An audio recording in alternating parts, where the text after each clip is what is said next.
You're listening to There Ought to Be a Law, the Center for Auto Safety podcast with Executive Director Michael Brooks, Chief Engineer Fred Perkins, and hosted by me, Anthony Cimino. For over 50 years, the Center for Auto Safety has worked to make cars safer. Hey listeners, welcome to the Trump-branded Center for Auto Safety podcast. No, I'm kidding. We're still just the independent Center for Auto Safety. And but if you don't donate, we might just have to change our name and make everything golden. Oh, come on. Is that your Kennedy Center reference this week? It's everything. Battleships, Kennedy Center, anything stupid is what it is. But today is Tuesday, December 23rd. And let's start off with a little company that Fred is a big supporter of called Waymo. Those of you who may not be aware, Waymo operates in San Francisco, and San Francisco had a power outage, and this caused all of the traffic lights to go out. And so what does a Waymo do? Better than a human. It just stops. They just stopped at intersections and did nothing. Now, Waymo says, hey, when the power goes out, we just treat traffic lights when they're out as a four-way stop, which could be my gaslight of the week, because that sounds vaguely reasonable. Like humans are like, four-way stop. I've been there. I know what that means. Well, I mean, that's what humans are supposed to do. But I mean, if traffic lights are out, they're supposed to treat it like a four-way stop. Did Waymo do that? No. But the thing is, it's more than that. Is yes, humans do that. And so we come to an intersection. It's a four-way stop where the traffic light's out. What is the number one thing all of us do? Come on, Fred, you come to a four-way stop. What do you do? Stop. Yeah. What's the next thing you do after you stop? You look to see if anybody's coming. You make eye contact with the other drivers and you have this nonverbal conversation. Hey, which asshole is going to go next? Every single person does that. That's the benefit of being human. Look, are you going to go? Or are you going to go? It's kind of a wait and see game. Right. Well, it doesn't matter what the law is. But to be clear, I'm an engineer. So you know the story about the engineers. How can you tell if an engineer likes you? He looks at your shoes instead of his own. So, but still, I would notice that you were looking at my tires. Well, yeah, that's possible. But I love that Waymo, they say, we'll just treat it like a four-way stop, except in this case where we just gave up. Cars stopped entirely, and they said, we're working actively with the San Francisco city officials to make sure that blah, blah, blah, blah, blah, blah, blah. More just horseshit and bullshit. Yeah, I don't think they figured out who to blame yet. But there's a lot of controversy about where the blame should lie. Is it communications? Did they lose their center of, the backup center, remote supervision, whatever they call it? But the issue has arisen. What if there's a really major event that happens? What if there's a conflagration? What if there's an earthquake? Right. What if buildings crashing down? What do you do then? And the apologists for Waymo say, well, it's designed to do certain things. Designing is not the same thing as validating, right? So the design might be there, but the test that is required to make sure that it will perform as designed is not part of the plans. They don't do that. Apparently, Missy Cummings pointed out that the TÜV-SÜD audit that was recently proclaimed by Waymo did not include events like this, where you've got a massive power output or a massive blockage of communications. And apparently she was denied use of the LinkedIn utility because of that.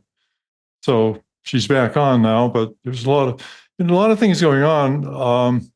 And this whole situation pointed out not only defects in the control circuits for Waymo, but also defects in the public information that's flowing from whatever their sources are for why it happened and how it happened and which people will be allowed to report on the underlying problems. So a lot is coming out. I think there's more to come. One thing that was interesting to me here was, rather than suspending service and taking action on their own, it required the mayor's office. They didn't suspend services until the mayor's office contacted Waymo and said, "Hey, you're causing all this gridlock. You gotta get rid of this. Get your cars off the road until we figure this out." Why is Waymo not voluntarily doing that immediately when they see that dozens of their vehicles are stopped in the middle of intersections impeding traffic?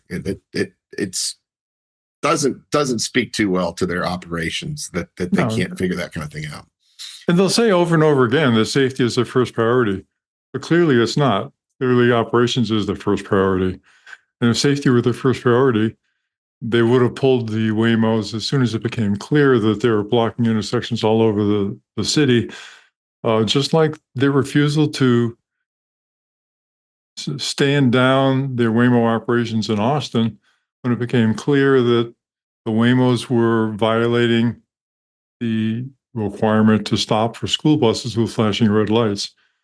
Yeah, just to be clear, this isn't like an edge case situation similar to school buses. I mean, traffic lights going out is it's not super common, but it's a relatively common experience that every driver's encountered at some time or other. And after big storms, it's relatively common. So it's something that could be expected in the wake of a large power outage, and should be something that's been considered and worked out in the design process, not something that comes as a surprise. Hey, Michael, how many automobile accidents are there every year? Oh, there are millions, maybe millions, more. Right? Yeah, but it's interesting you brought up the concept of edge cases, because people say, well, normally this doesn't happen because it's an edge case. It's really rare.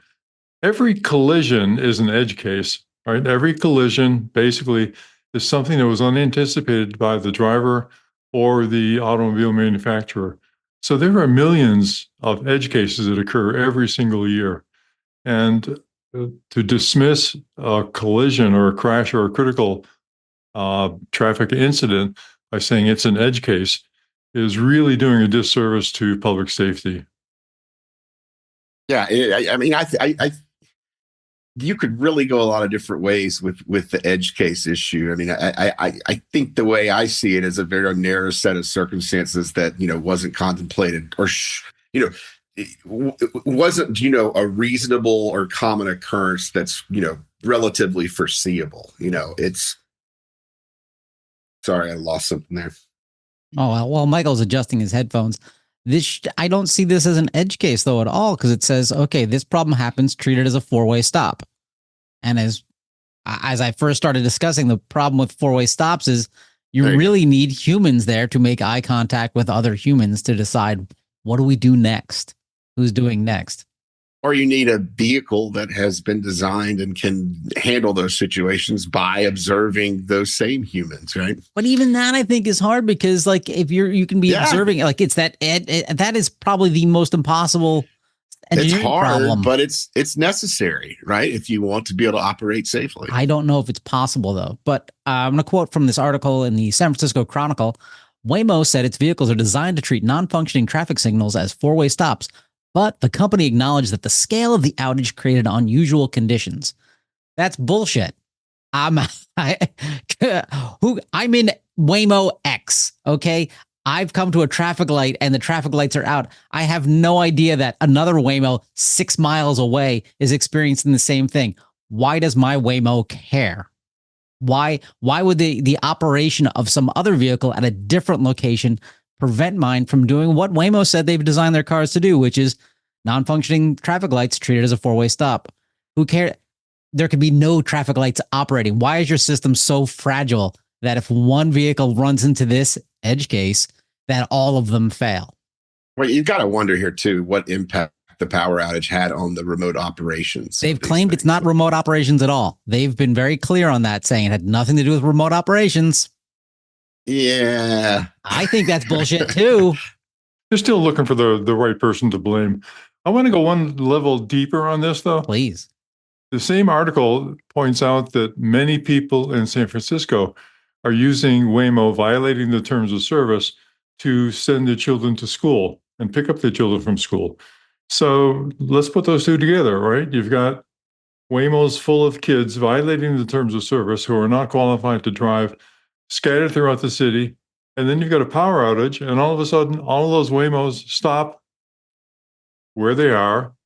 And your kids, who don't really have the capacity to navigate the city safely, are now stuck in vehicles that are immobilizing traffic around. So there's no public service available to rescue them, right? Because all the intersections are blocked.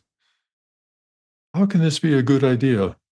That's not, yeah, you got a traffic jam at Child Protective Services then, because there are going to be a lot of parents in trouble. No, this is an amazing idea. Fred, if anyone wants to fund Fred's screenplay, The Horrors of Teen Waymo, go to autosafety.org and click on donate. And I think that will encourage Fred to write this screenplay, because this is a horror film waiting to start.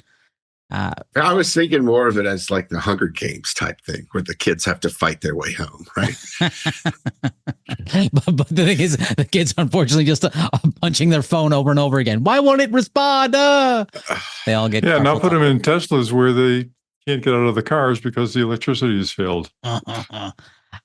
So that brings up my gaslight of the week. Further down in this article from San Francisco Chronicle, quoting, Tesla used this as an opportunity to take a jab at its competition, claiming its full-service driving feature is trained on billions of real-world miles, including power outages.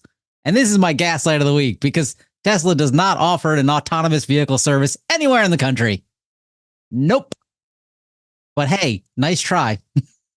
Yeah. Elon has made a habit recently of poking at Waymo every time there's an issue with Waymos, despite the giant festering sore on his forehead involving autonomy. So hey, I jump right into gaslights, gentlemen. The floor is open. Good luck. Mine was super succinct, right to the point. Michael? Well, I didn't prepare one because I thought we were doing our yearly roundup today, right? Well, you can jump in for your yearly roundup. An astute listener referred to this as the skid mark award. Yeah, that's one way to refer to. I mean, gaseous lanterns was another thing. Corporate psyops. There's all sorts of things I think we could call it. But if I did have a gaslight this week, it was going to come from the Uber article on their terrible background checking to prevent sexual assault and worse. Horrendous. There was a very good article from the New York Times, and very well researched and long. But one of the Uber folks in that article was making some pretty kind of sketchy claims around their background checking, and even going so far as saying that fingerprinting was not accurate, not a good thing to do. I mean, I think that's almost necessary in some respects, because you can have false applicants who do have records, who need to prove their identity before they drive an Uber. You also have people who are driving Ubers who aren't the applicant, right? They pass their phone off to someone else who could be anyone, and that's clearly a problem. And Uber clearly needs to be vetting those people. They were also doing some other things, like not searching the national database, just searching in states where that person had resided, just all sorts of problems. And even, not spending a little extra money to do that type of search based solely on cost, So that was my gaslight of the week. I forgot the person's name. I think it was Ms. Niles. I'm not sure, but it was a pretty clear gaslighting of us, pretending that Uber's focus is on safety, when pretty clearly their focus was on profit. Yeah, I'm going to do a quote from this the New York Times article on Uber that you referenced there. The article is titled "Uber's Sexual Assault Problem." That's always great. Quoting, Uber rejects prospective drivers who have been convicted of murder, sexual assault, kidnapping, and terrorism. Good for you, Uber. But in 22 states, the Times found the company approves of people convicted of most other crimes, including child abuse, assault, and stalking, so long as the convictions are at least 7 years old. Wow. Uber. Yeah, and it was even like, they only use the more expensive background checking option if the state has passed a law requiring it to do it. Otherwise, they use the cheap one that doesn't find problems as well. which is I want to terrible. reinforce this discussion a little bit by considering our national president, Mr. Trump. Oh boy. Now, according to the article, Donald Trump would not be able to drive for Lyft because of his convictions of felony convictions, right? And he would be allowed to drive for Uber because of the date of his convictions. Wait. Right? So Lyft has stronger protections there? Yeah. But now follow up with the fact that neither one considers civil penalties. So Trump's conviction for sexual assault, which was a civil offense, would not be considered by either Uber or Lyft in their consideration of his competency for being a driver, a contracted driver. So, hopefully he'll retire soon. He can always look for a future as a driver for Lyft, for Uber, but you won't see him in a Lyft, I don't think. But, again, neither one considers the civil history. And I think that's a defect in both of their vetting processes. Because, a wrongful death suit, for example, that they lose, O.J. Simpson would have been allowed to drive for either one. That leaves us with a question. Would you rather ride in a Waymo, a robo-taxi Tesla, or an Uber driven by Donald Trump? I'm choosing the Waymo. I'm going to walk. It's a hell of a choice, but presenting that choice as my gaslight of the week, by the way. My head exploded after that. That's pretty good. All right. Well, clearly I won this week. Thanks for participating. Yeah, the gaslight has kind of just become a nod to Anthony. We're going to have to strengthen. In 2026, we're going to have to strengthen criteria. Anthony's judging has gotten a little out of control. I don't think so. The last few weeks, I barely won. Barely. Come on. No, but to give Anthony his due, he's up to the standards of the New York Times, which consistently reports that there is a peer-reviewed article that validates Waymo safety without going into the detail that those peers are all either employees or clients of Waymo. So, Anthony, you're following up that tradition. You're in, it's a really good precedent for you. Excellent. So go ahead. Yeah. Declare yourself to be the winner every time. Why not? I'm going to send my resume to Barry Weiss and work at CBS by the end of this episode.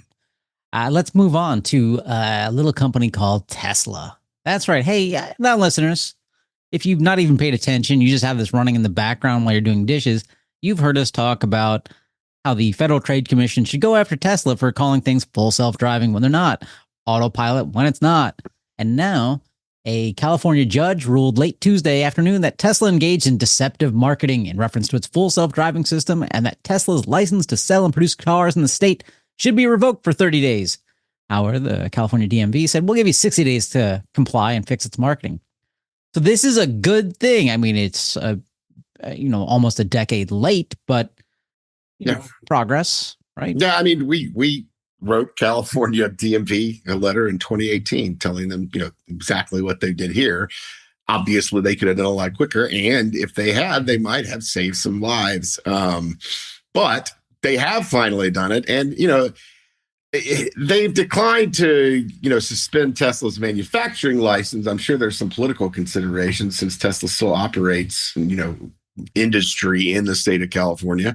But they did tentatively suspend Tesla's dealer license in the state for 30 days. And in order for Tesla to avoid that suspension, they actually have to change the name of Autopilot. So they've got 60 days to cease using the Autopilot name to describe their ADAS features, or they have to implement changes to Tesla that would bring them up to SAA level 3, 4, 5, which I would say is impossible for them to do.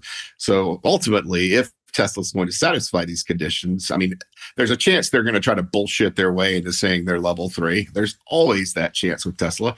But I think they're, ultimately they would have to cease using the Autopilot name, which, frankly, they could probably do without significant penalties themselves. But they didn't require them in this order to stop calling them full self-driving, which is, I think is a problem. I think they should have addressed that as well. There's some question, there's still remaining questions here. I think it's this overall, this is a good thing that has happened, but ultimately, whether it stops some of the nonsense that Tesla has been doing is a greater question, because I don't see that happening. I mean, I think they could change the name of autopilot, continue some of the crap they're doing around robotaxis, continue taking advantage of the level 2 loophole, and continue to insist that their vision only vehicles are going to ultimately be safe.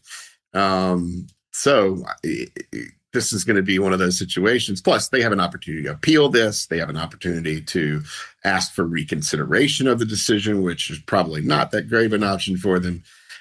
So this is going to be another situation where we're waiting to see what happens in the court. So Elon and I were doing ketamine this weekend, and I asked him about this. I was like, "Well, you can't call it autopilot anymore. What are you going to call it?" And so he's deep in a K-hole, and he's like, "Danger Boob 69." That sounds like him. Yeah, it does sound like him. But so they have to full self-driving supervised. They have to change that as well.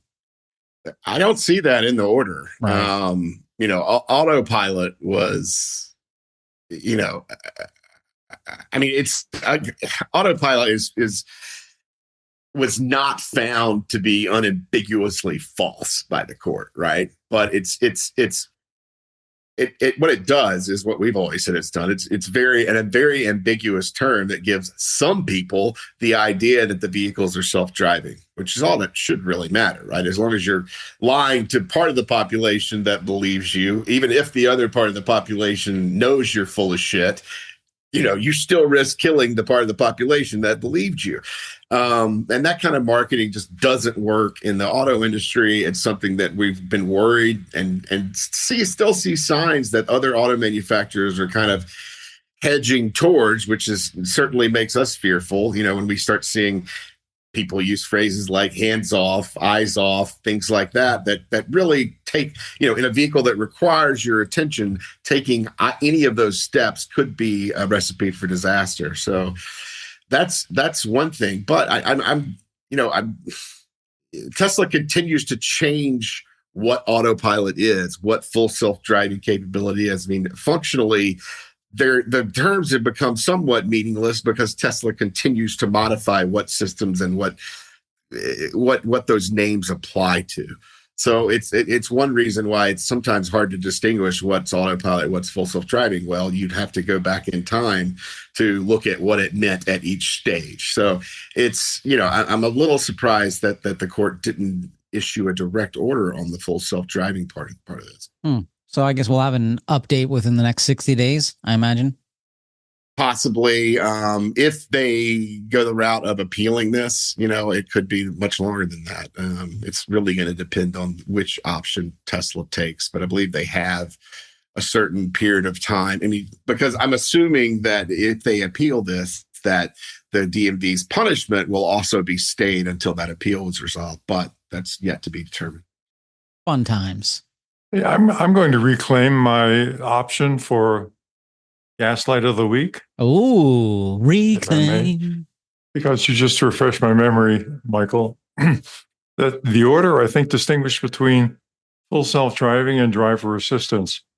And, the myth is that all these electronic devices make driving easier. But if you think about it for a moment, all of them require that the person behind the wheel have full attention to the driving task, because they need to be ready to take over at any time, right? And in any situation. So you've got full attention being paid to the driving task, even if your hands are not on the wheel. But at the same time, you've got to monitor all of the responses of the automatic driving system or the driving assistance system if you're going to be using it. So you're actually adding task to the driving task, because you've got to do everything to drive except actually steer the wheel. And then you got to monitor the performance of the automatic systems, and you got to monitor the interaction between those automatic systems and the human driver, in that intellectual space. So I don't see how it's possible that any of these can reduce the driving work if you're going to use them safely, because using them safely requires you to do more than if you were just merely driving the car. So I'm going to use that moment to just say this whole idea of using driver assistance systems to reduce the workload of the drivers is just wrong. It doesn't do that if you're using it safely. And if you are reducing the workload of the driving, then you're not using them safely. But you're saying we're not going to be able to get that time back that's so precious to us, like the Rivian CEO. No, those 32 seconds that you could save. Yeah, I mean, I agree. I mean, I think I would be a basket case driving a Tesla around using full self-driving or autopilot, because, the control has been removed from me, and yet I'm still responsible for watching out, babysitting a robot, which doesn't sound very like a good, fun drive through the country. I'm sorry. No, and the many videos that are out there of the Teslas failing to perform safely all show the drivers going, "Oh no, God, look at this!" And as they grab the wheel and try to steer it back into a straight line. So there's a lot of work, a lot of intellectual work associated with using these things if you're going to use them safely. So I just don't think it's possible to use them and also reduce the workload of the drivers. So I'm also really interested, actually, when the new Texas law comes into play in January that requires manufacturers of autonomous vehicles to tighten up their ships, essentially. How this ruling plays into that, does Texas kind of battle California and try to loosen the reins for Tesla a little bit, or are they going to, there's a lot of BS surrounding Tesla's deployment of robo-taxis in Austin. And, some of the new law is going to require submissions from Tesla that I don't know that they'd be willing to make or could make. It's going to be really interesting to see how that plays out in Texas, given, the state's kind of bias towards corporations that reside in the state, a la Tesla, but also their kind of, a Texas versus California battle is always fun to watch. Yeah, I'm not a betting man, but I'm going to put a nickel on the idea that Elon Musk is going to go visit his buddy in the White House and try to get this smoothed over with a presidential decree. While that happens, I'm more interested in seeing Michael as a basket case behind the wheel of a Tesla. Listeners, if you find that entertaining, go to autosafety.org, click on donate. If we raise $10,000 in the next hour, we'll put Michael behind the wheel of a Tesla and watch him lose his mind. Thanks. Someone will do that. Well, they have to do it the next hour, though. Can you bump Can you bump it up a little? Oh yeah, I want 50,000. I need to check with my life insurance policy first. Okay. Okay. Let's move on to something positive and interesting. That's right. There are some senators who my guess is listen to this show, because Senators Markey and Blumenthal introduced new safety legislation for self-driving cars. Quoting from the press release, Senators Markey, and a member of the Commerce, Service, and Science and Transportation Committee, and Richard Blumenthal today introduced the Stay in Your Lane Act, legislation that would prohibit self-driving technology in cars from operating outside the road conditions and environment which they were designed. Also, Fred, what else? What's another term we use for that? Bullshit? No, operating design domain. What happened? Fred's clearly not listening to you. He's not listening. Sorry, I have bluebirds coming to my bird feeder outside. It distracted me. Blame it on the bluebirds. Blame it on the bluebirds, like damn hippie. Yeah, exactly.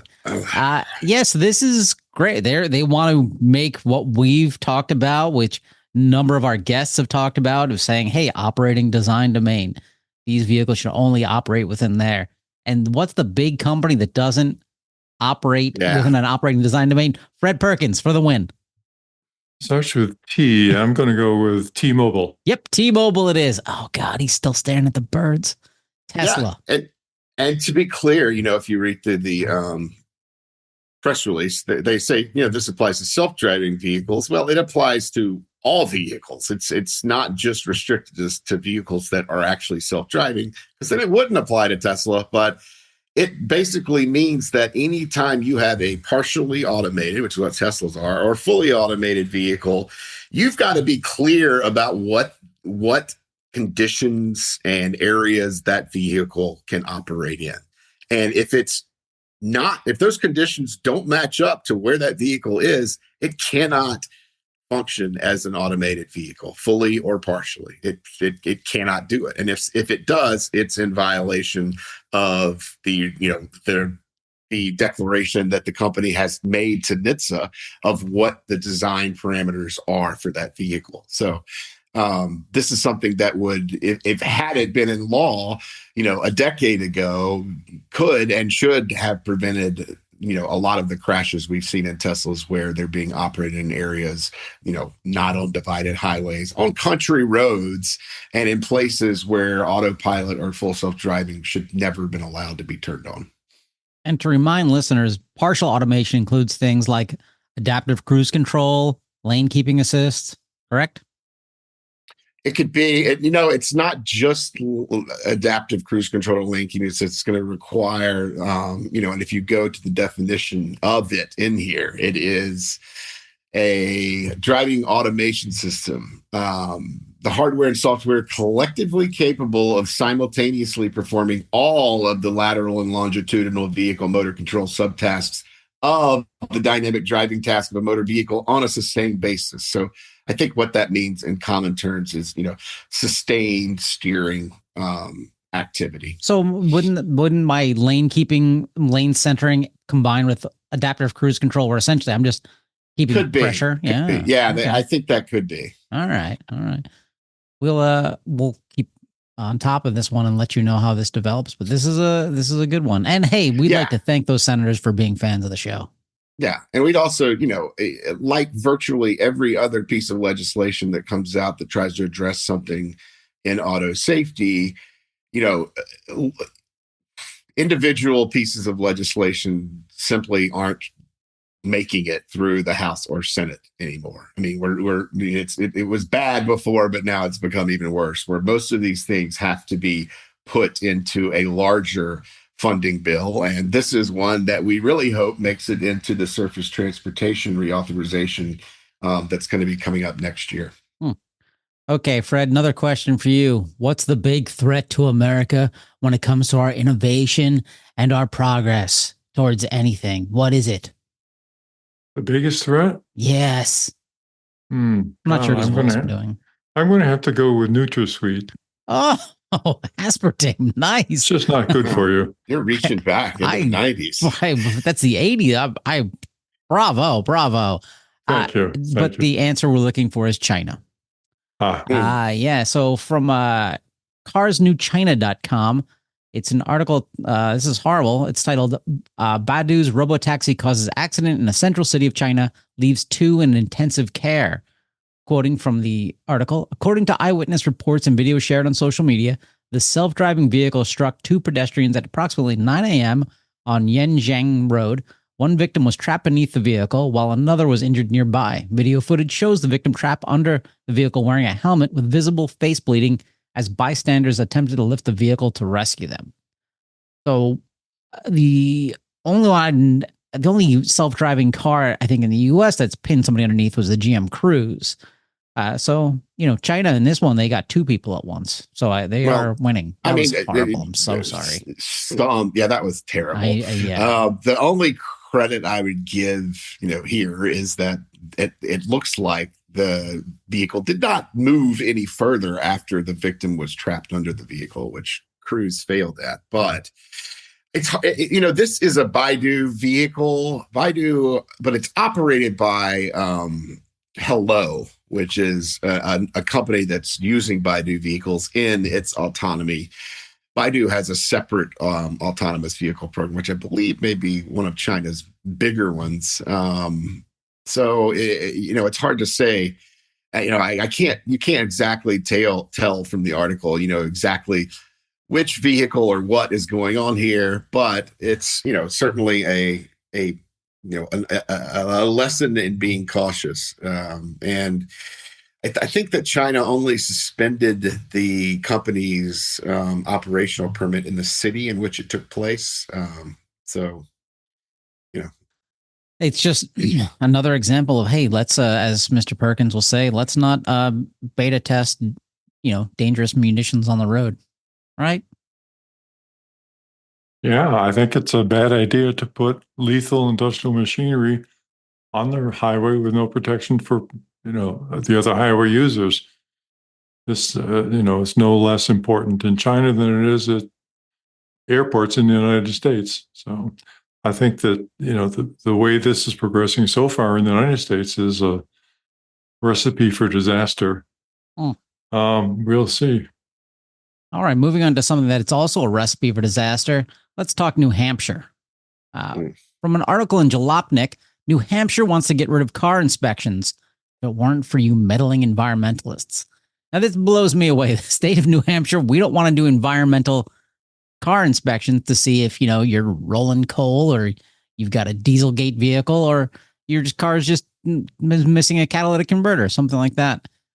What's surprising to me from this article, though, is that a lot of states don't have safety inspections at all. So I'm going to quote from the article. However, nearby Rhode Island only requires inspections every 2 years, and Connecticut no longer does safety inspections, only emissions. How is this? I'm living in my woke mind virus of New York State, where I have to do every year, I have to get a safety and emissions inspection. It's only $25 or something like that. But how do all of these states not even just do safety inspections? Because as we've talked about, the safety inspections are fairly cursory. Like, they're not intensive. They're not calibrating cameras on modern vehicles. They're not. They should be doing. They should be doing a bunch of stuff. But the fact that so many states don't even do a basic one, be like, your tires are leaking. And that there's a lot of even Jalopnik, I think, misses the mark on its, saying they say that 27 states currently have no safety inspections. That's not even accurate. My count is that there are only 14 states and the District of Columbia that require regular safety inspection. So this is something that's been going on for years. States have been taking their safety inspections out of play because consumers complain about them, but ultimately it's a very minimal cost. And we need better safety inspections to make sure that the technology that's being loaded into our vehicles is working. Without frequent and or regular calibration of cameras and other, sensors on the vehicle, the automatic emergency braking, your lane keeping assist, a lot of the systems that are required to operate safely, and a lot of the crash prevention systems can't operate effectively if they are not calibrated and if they are not accurate. So if anything right now, I think states should be increasing their requirements for safety inspections, not eliminating them. But this is New Hampshire, where you're perfectly free to live inspection free and die. I completely agree with you, but I also point out that as cars are evolving with more and more electronic functionality, driver assistance, self-driving, what have you, we as a society are moving more and more safety critical functions over into the realm of logic rather than physical devices. Now, originally, when the inspections came out, all of the safety critical devices on the car that were visible were all that you need to inspect because there were no logical components. Right. But now, if you've got a logical component like an algorithm that's trying to keep you safe as you approach an intersection with other vehicles, if it's faulty, you're going to die. There is no state that I'm aware of, no government entity that is right now currently developing a procedure for inspecting either at delivery or at any time during the operation of the vehicle the quality and consistency of the logical functions that are simply not visible to a human inspector. This has got to happen because you've got hundreds or maybe thousands of critical functions that are now being handed over to computers. There's no way for a human being to inspect those except to wait for them to fail and have a crash. So, yeah, I completely agree. This is not the time to relinquish inspections. It's the time that we have to really expand the scope of the inspections into all of the safety critical functionality that's being included in the vehicles.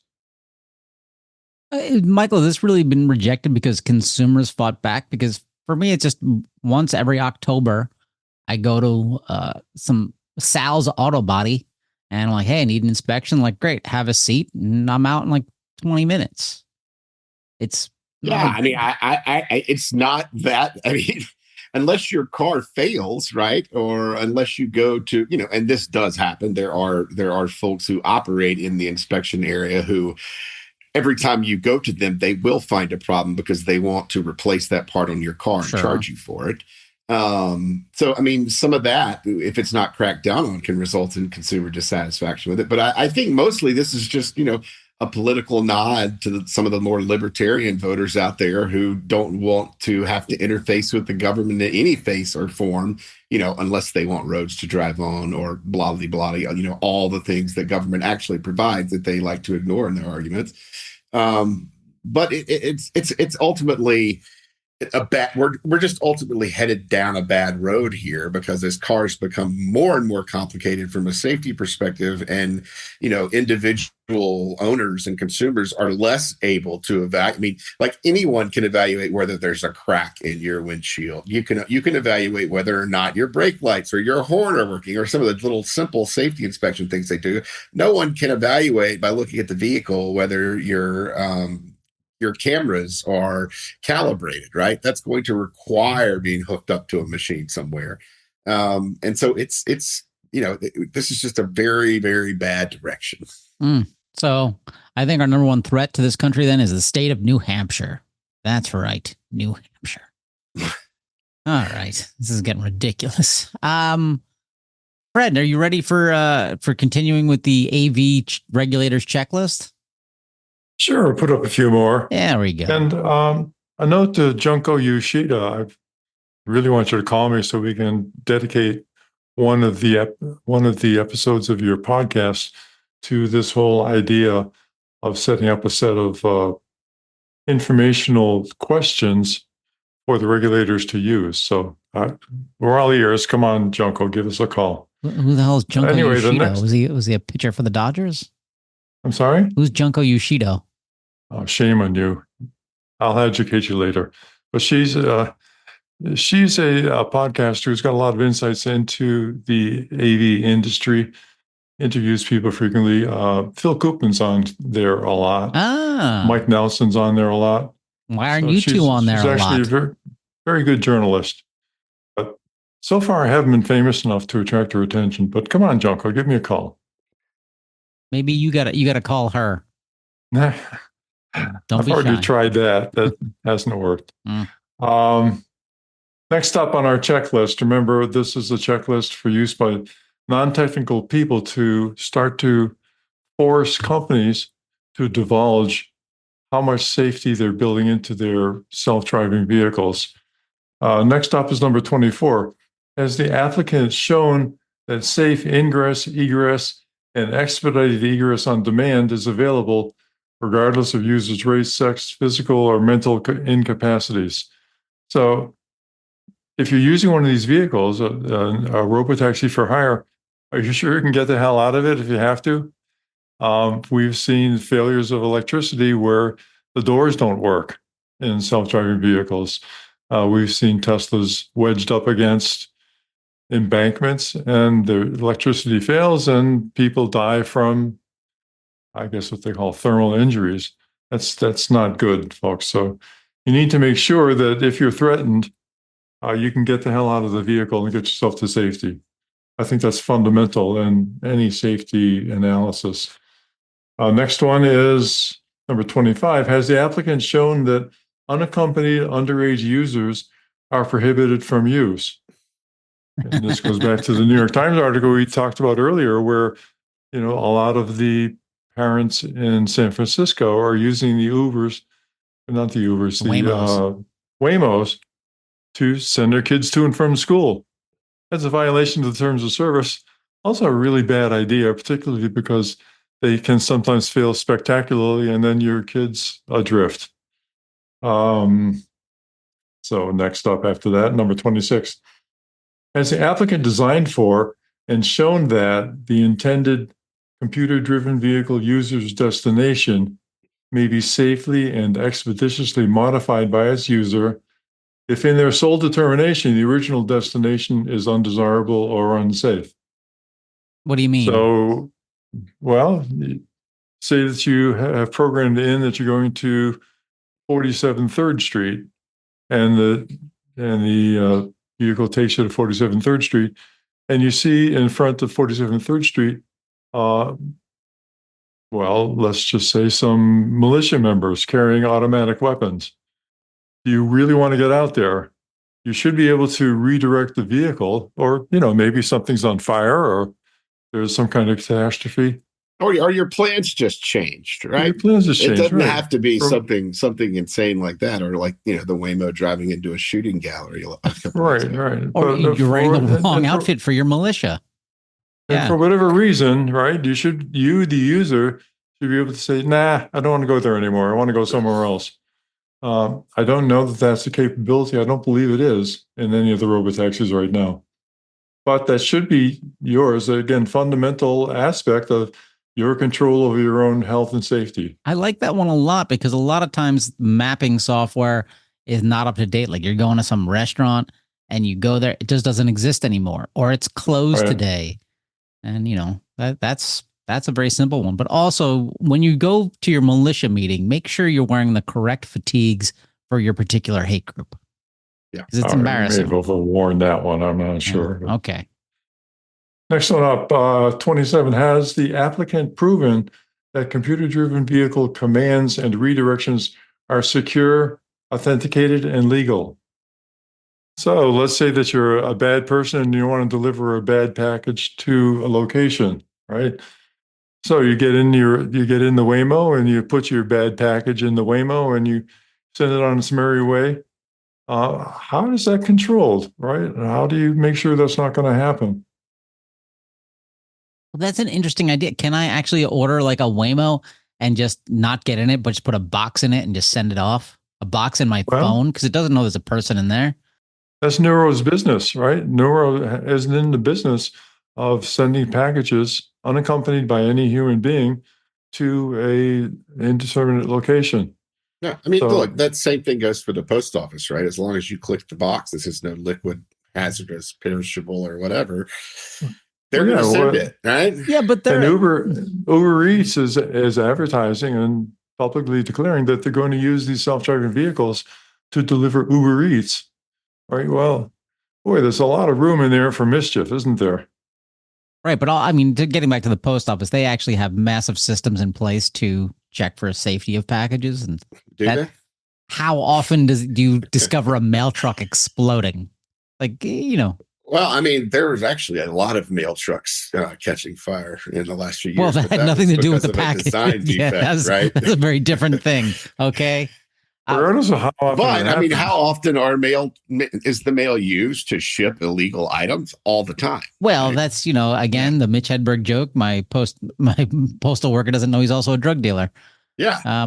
Yeah. But I wonder, can I get just a burner phone, put that in my Uber and our Waymo and just send off packages? Oh, look at this. Well, I think Waymo would catch you, right? Because we know they're monitoring to make sure there's an actual person in the car all the time. And if that person's having a baby, there are even other steps they could take. Ooh, what if I put a baby in the box? All right, Fred, go on. Well, there's other dimensions to this, right? You would want to know the instructions you're giving to the vehicle are secure and they're authenticated, right? Because you are giving the commands. You don't want Anthony to give the commands. You want yourself to give the commands, right? So they need to be authenticated that the person who is supposed to be controlling it is in fact controlling it. And it needs to be secure because you don't want somebody who is not intended to control the vehicle jumping in and controlling the vehicle. Yeah, that's how I saw this as more of a cyber security thing. You have to show that the commands that the computer-driven vehicle is receiving are actually coming from, either the passenger, the person in charge of their ride through the app, or the remote operations center or whoever is at the Waymo headquarters who has some type of command authority, and not from an outside party. Right. And if the vehicle is configured so that the remote operations center can override the commands given by the occupant of the vehicle, this is a real problem, because somebody else can jump into that communication link and override the commands of the person who's in the vehicle. So I think this is a sleeper issue, but it's very important. This is a good point, because say I get in my Waymo and I want to go to the Piggly Wiggly, but somebody takes over the center, and next thing I'm at Safeway. That's right. You don't want that to happen. No. Piggly Wiggly, so it's got to be secure. Right. All right. And this is last one for today, number 28. Has the applicant shown that the computer-driven vehicle occupants are adequately protected from harassment, entrapment, and threatening actions by unauthorized, unwelcome, or threatening third parties? All right. So how secure are you in the vehicle? We've seen reports of people being harassed by other people who are outside of the vehicle, putting a cone in front of a vehicle to disable it while there are people inside who don't care to be, trapped that way. We just talked about how communications can be interrupted by remote users to control the progress of the vehicle. So we think it's a minimum that the person who is asking for permission to use this in public should have to show that the occupants are adequately protected against plausible threats. Yeah. We don't know of that happening. So I'm going to leave it there for this. Adequately is probably the big word there, because, there's obviously some threats that, we can't protect ourselves from even in cars, but there are situations we've seen, guy in the trunk of the Waymo, we've seen a number of them where people were standing in front of the cars to harass female passengers. Who knows what else, but that's certainly a problem. It's kind of where the vehicle's safety considerations not to run over a person kind of put the passenger in a bad situation, because the person that the vehicle isn't running over is the one doing the harassment or the entrapment. So it's a very sticky situation. And in that case, adequately protecting the passenger ultimately, I think, means preventing unauthorized access by that threatening party, and contacting the police. I think that the vehicle should, have a hotline for that type of thing, so that they can immediately contact law enforcement when those types of situations occur. Oh, that's another good idea. So, Junko, give me a call. Like to have this in your podcast. And Anthony, how can people find this list? They can go to autosafety.org and click on, is it AV checklist? Geez, what did I gotta look it up. I gotta remember. I think it's AV. Yeah, it's AV checklist. AV checklist. Yeah, or right just next autonomous-vehicle-checklist. Yeah, is or we the can URL. Use our search function. It's wonderful. You can get it printed on a T-shirt. I mean, we don't sell that, but I'm sure you can just copy it and paste it. Where's our merch? We don't have merch. Oh, we should have merch. Hey, listeners, if you want to get auto safety merch, send us a message. I've got some great ideas for them. I saw years ago Axl Rose wearing a T-shirt with "Unsafe at any speed," book cover on it, and I was like, "Damn, yeah, I know." I reached out to the designer. I was like, "Hey, I know a guy who wants to say thank you." Never got back to me. Hey, listeners, before we jump into recall, it's that time of year. It's that fundraising push time of year. So if you'd like to go to autosafety.org, click on donate. That would be great. And if you don't want to do that, no matter what, listeners, if you're on our email list, you're going to get bombarded with emails asking for donations. And look, if you can give, great. If you can't, just click delete. No need to unsubscribe, because starting January, we're not going to hit you with these day after day after day after day. But, we're required by law to bombard your email box with these starting from a couple of days from now. The law of nature? What law is that? The law of we have to pay bills. Yeah, okay. And with that, listeners, let's jump into recalls. The first one is almost Gaslight adjacent. This is great. This one hasn't even made NHTSA's website yet. It's Zooks. That's right. Zoox recalled certain ADS equipped with software versions released before December 19th, adding that or at near intersections, Zoox vehicles may cross the yellow center line and drive into or stop in front of oncoming traffic, increasing the risk of crash. My favorite part, though, is the next line. This is from a Reuters article. The company has updated the ADS software free of charge, NHTSA added. Wait, that is the dumbest thing I've ever seen. First of all, Yeah, it's a recall. Like they took a talking point from their average recall, which just means owners get a recall free of charge, and stuck it in here where it makes no sense because there is no charge to Zoox customers for repairs or recalls. Yeah, exactly. Well, also there are no customers. Right. All these Zoox are owned by the company. So, how much is it going to charge itself? It's a good point. Well, with Jeff Bezos behind the wheel, the financial chicanery could be impressive. There's a point. Yeah. Yeah. So they're turning. Basically, you're taking a right turn instead of going into your right lane. The vehicle's going, crossing the yellow line or whatever lines you have where you are, and into the opposite lane, and then stop in front of oncoming traffic. So, really bad thing. And something that has to be fixed quickly. But we're still concerned with Zoox because they're getting exemptions, and they say, I think it was about a week ago, they said they're going to start charging customers in January, which means they are anticipating that the Department of Transportation is going to give them their Part 5.5 exemption, which means they've bought into the argument that these vehicles are as safe or safer than vehicles that can be evaluated under federal motor vehicle safety standards. I don't know where they would have gotten that information so early in the process before that exemption has been decided on, but they seem pretty confident in it. So we'll see what happens in January. Self-certification, an amazing thing. Next up. No, this is exemption, right? Oh. They can't self-certify. They can't meet the FMVSS. They tried to do that. That was a big gaslight by them. They basically said, oh, we're just as safe as the FMVSS, so we're cool. And just pretended that they had self-certified their cars. DOT said, no, open an investigation. And now, in the new administration, they've just decided to just hand them an exemption without any sufficient proof of safety. So we'll see how that goes. I know how they did it. They promised that all future Zooxes will be painted gold. Right. Or they help pay for the new East Wing ballroom. Oh, there you go. Next up, BMW. 36,922 vehicles, the 2025 to 2026 BMW X3. This safety recalls involves the steering system software, which may not be sufficiently robust. Ooh. If one of the two channels within the steering torque sensor malfunctions while the vehicle is in a standstill condition, startup or in drive mode, but stationary, software diagnostics may not appropriately detect this condition. In these rare cases, unattended steering wheel movement may occur. So wait, so I'm not moving the car, I'm stationary, and the wheel's going to start turning itself? Yeah, I'm thinking this is and I've never heard of unintended steering before, right? This is kind of a new thing, and it's brought to bear by, the fact that vehicles now have the ability to steer themselves in many cases.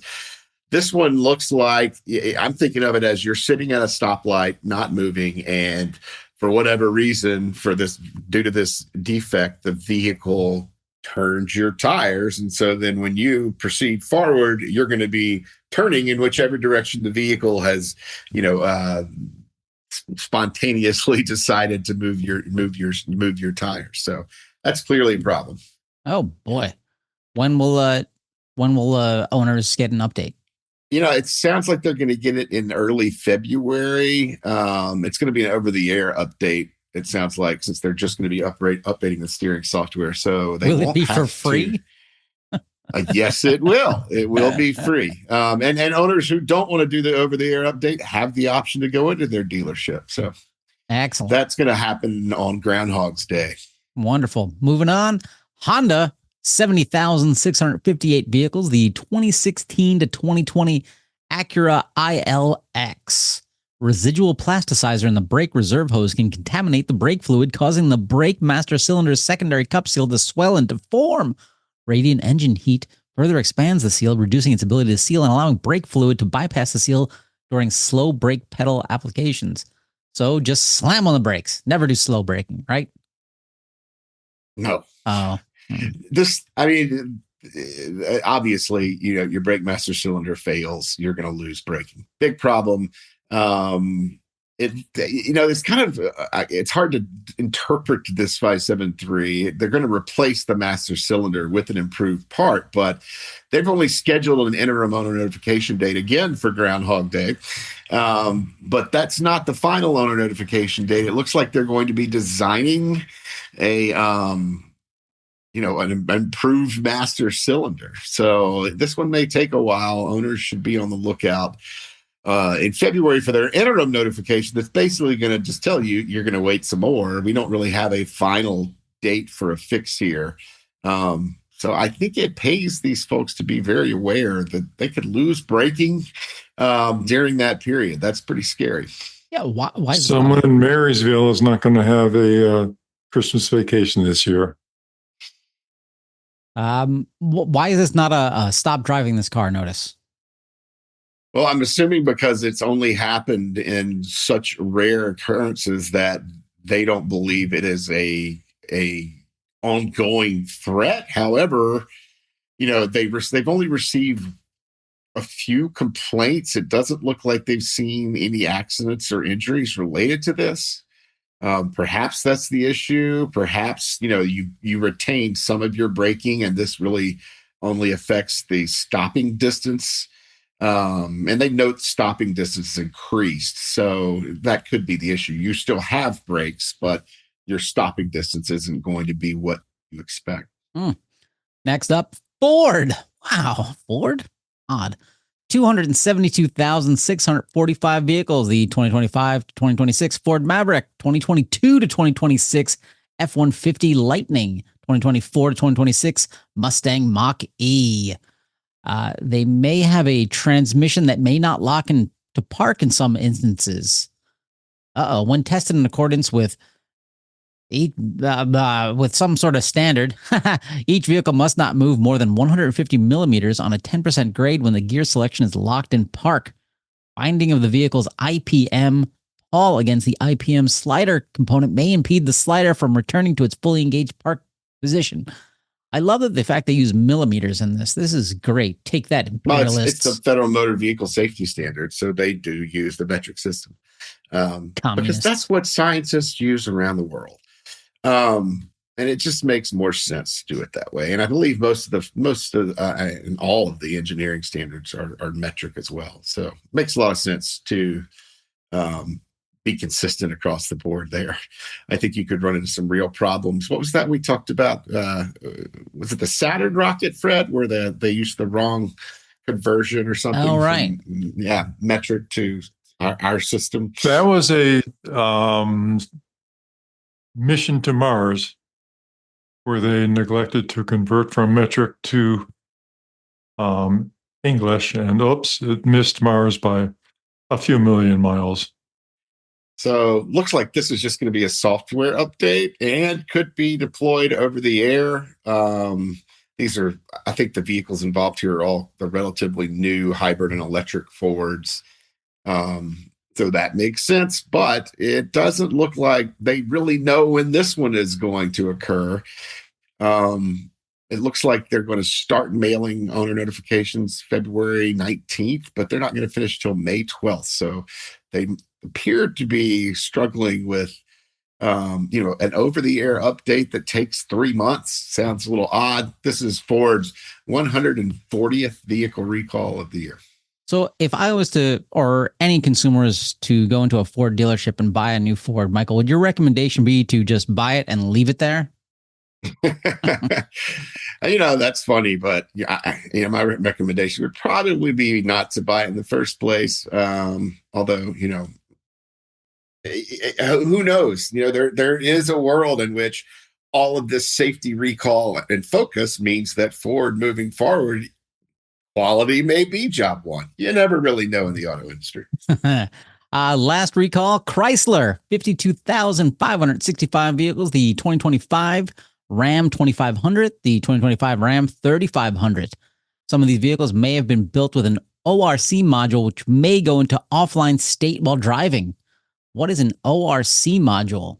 That is the occupant restraint controller, and that controls at least two, and in this case, it looks like three things that are very important. It controls airbag deployments. It controls your pretensioners working to make your seatbelt function properly and safely. And in this case, I think it controls also, or has something to do with the electronic stability control. So there's a couple of problems here. They've got non-compliances with FMVSS 126, which is electronic stability control, FMVSS 208, which is occupant crash protection. And, I don't think any of us want to imagine a situation in which we're involved in a potential crash and our electronic stability control airbags and pretensioners all fail in that moment. That is a very bad thing. This one looks like they're going to remedy it pretty quick, though. You should be able to get a repair by mid-January.